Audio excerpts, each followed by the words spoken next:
Jefferson was accused of being an atheist by a lot of people at that time, by the way, if you didn't know that.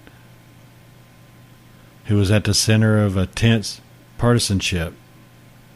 He was opposed by many as an agent of subterfuge and subversion to the establishment government. The government that was largely dictated by the federalism until till Jefferson became president.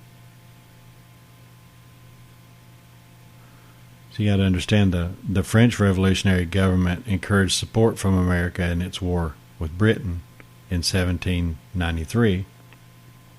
Understand this is a lot of what led up to the War of 1812.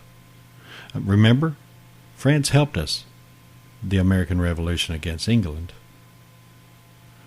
And then England turned around in 1812 and fought back.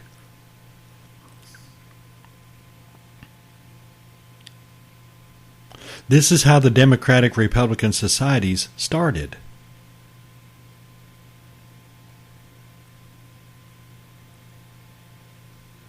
President Washington denounced democratic societies in his annual address to Congress of 1794 because he didn't trust the factions he saw too closely tied to the revolutionary French.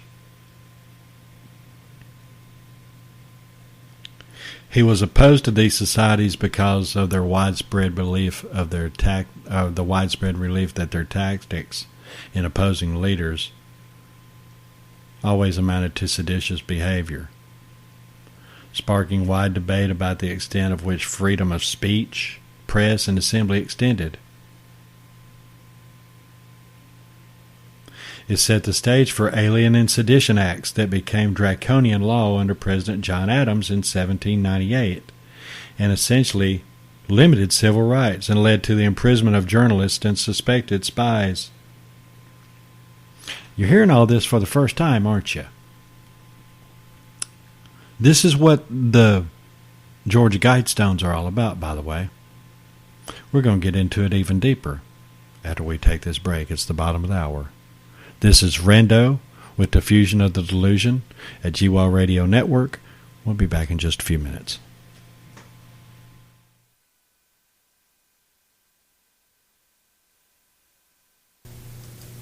Tulsa Engine Warehouse, also known as TEW, was founded in 1997, starting from a small service shop in Arkansas, growing steadily over the past few years to now process hundreds of orders each day.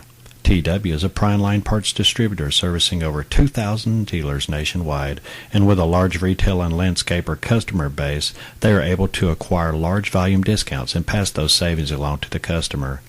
They offer quality parts at discounted prices on a variety of major lawn and garden lines such as Briggs & Stratton, Kohler, Tecumseh, Honda, Kawasaki, Murray, MTD, AYP Sears, and many, many more. With their automated warehouse and enterprise accounting systems, they are able to quickly and efficiently process your orders. Need service after the sale? They also have 2 Briggs & Stratton Master Service Techs and 2 Kohler Certified Techs on staff with more than 75 years of combined experience. Although they are centrally located in Twin Oaks, Oklahoma, they have over 25 satellite warehouses where they can ship orders from to speed up your delivery time and help ensure that the parts you need are available quickly. You can find out more at www.brokenmore.com. That's www.brokenmore.com. Tulsa Engine Warehouse. Tulsa Engine Warehouse. They'll get you up and running fast.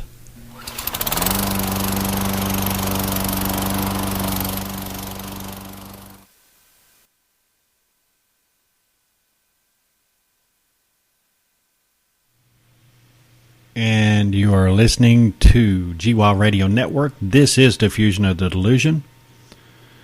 We're at 12:35 in the morning. Here in a few hours, there is an eclipse. I might even be able to watch it. As a matter of fact, in some parts of the world, maybe even where I'm at, You can see the eclipse at the same time as you see the sun coming up. Won't that be a hoot?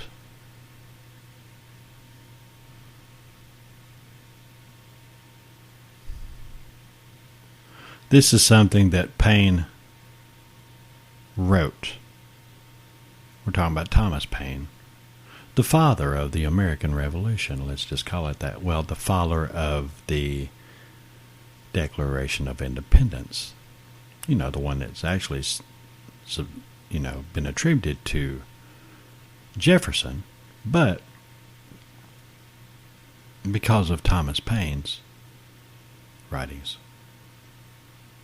The opinions I have advanced are the effect of the most clear and long-established conviction that the Bible and the New Testament are impositions upon the world, that the fall of man, the account of Jesus Christ being the Son of God and his dying to appease the wrath of God and of salvation by that strange means, are all fabulous inventions, dishonorable to the wisdom and power of the Almighty, that the only true religion is deism, by which I then meant, and mean now, the belief of one God, and an imitation of his moral character, or the practice of what are called moral virtues. And that is upon this only, so far as religion is concerned, that I rested all my hopes of happiness hereafter. So say I now, and so help me God. So you see, you heard it from his own writing here, 1818, he's Antichrist. He's an Antichrist. He denies Jesus Christ being the Son of God. He denies the Word of God being true.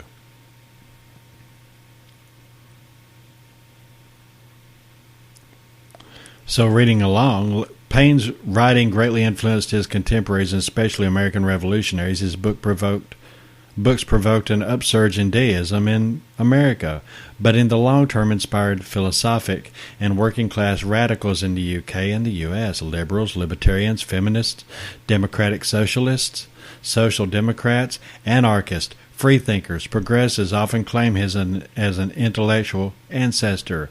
Paine's critique of institutionalized religion and advocacy for rational thinking influenced many British freethinkers of the 19th and 20th centuries, such as William Cobbett, George Holyoake, Charles Bradlaugh, Christopher Hitchens, Bertrand Russell. The, quote, lead, follow, or get out of the way is widely but incorrectly attributed to Paine. This can be found nowhere in his published works. In 2002, Paine was voted one of the 100 greatest Britons in a public poll conducted by the BBC. Now you're going to hear a few interesting names that are going to really, really, really destroy some things that you believe about some people. When Abraham Lincoln was 26 years old in 1835, he wrote a defense of Paine's deism. A political associate, Samuel Hill, burned it to save Lincoln's political career. Historian Roy Basler, the editor of Lincoln's paper, said Paine had a strong influence on Lincoln's style. No other writer in the 18th century, with the exception of Jefferson, parallels more closely the temper or gist of Lincoln's later thought. In style, Paine, above all others, affords the variety of eloquence which, chastened and adapted to Lincoln's own mood, is revealed in Lincoln's formal writings. Of course, understand, Barack Obama idolizes Lincoln, right? And Kennedy.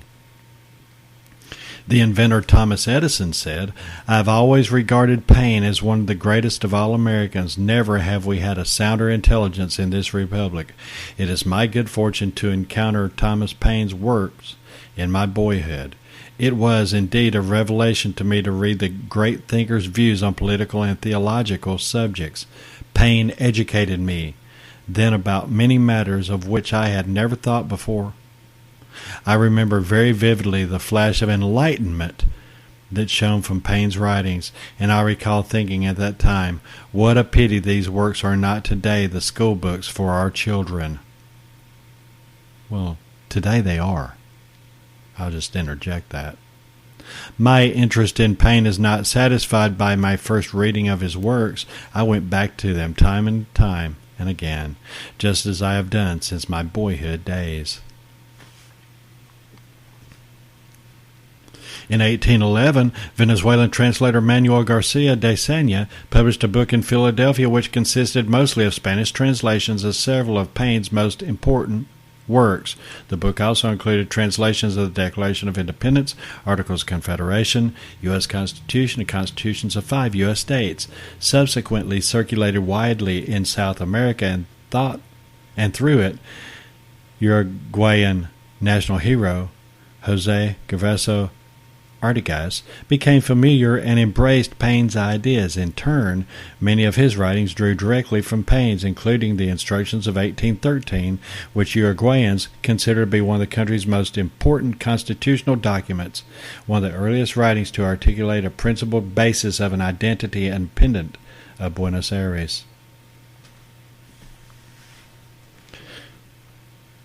One of the first and longest standing memorial to Thomas Paine is a carved and inscribed 12-foot marble column in New Rochelle, New York, organized and funded by publisher, educator, and reformer Gilbert Vale in 1791 to 1866, and raised in 1839 by American sculptor and architect John Frazee, the Thomas Paine Monument.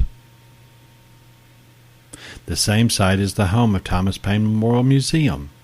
Thomas Edison helped to turn the first shovel of earth for the museum, which serves as a museum to display both Paine relics as well as others of local historic interest. He was originally buried in the current location of his house in mining. Upon his death in 1809. The site is marked by a small headstone and burial plaque, even though his remains were said to have been moved to England years later. In England, a statue of Paine, quill, pen, and inverted copy of Rights of Man in hand, stands in King Street, K-I-N-G, King Street, Thetford, Norfolk, his birthplace. Thomas Paine was ranked number 34 of the 100 Greatest Britons in 2002 nationwide poll.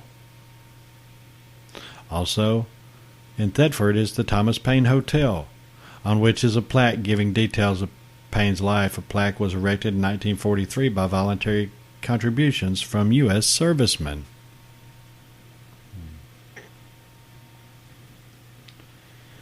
Bronx Community College includes Paine in its Hall of Fame of Great Americans, and there are statues of Paine in Morristown and Bordentown, New Jersey, and in Parc Monceau in Paris. In Paris, there's a plaque in the street where he lived from 1797 to 1802 that says Thomas Paine, Englishman by birth, American by adoption, French by decree. Yearly between July the 4th and 14th, the Lewistown Council of the United Kingdom celebrates the life and work of Thomas Paine.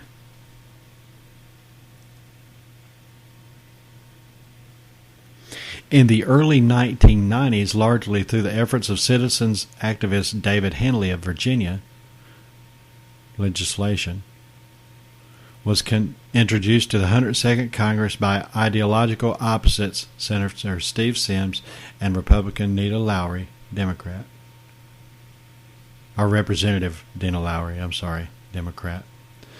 With over 100 formal letters of endorsement by U.S. informal historians, philosophers, and organizations, including the Thomas Paine National Historical Society, the legislation garnered 78 original co-sponsors in the Senate.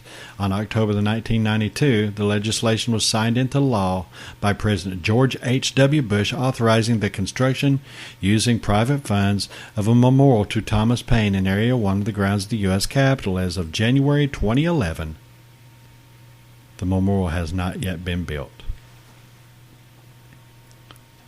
I think we know enough about Thomas Paine to see why his Age of Reason manifesto caused such a ruckus, right? Deism. See, because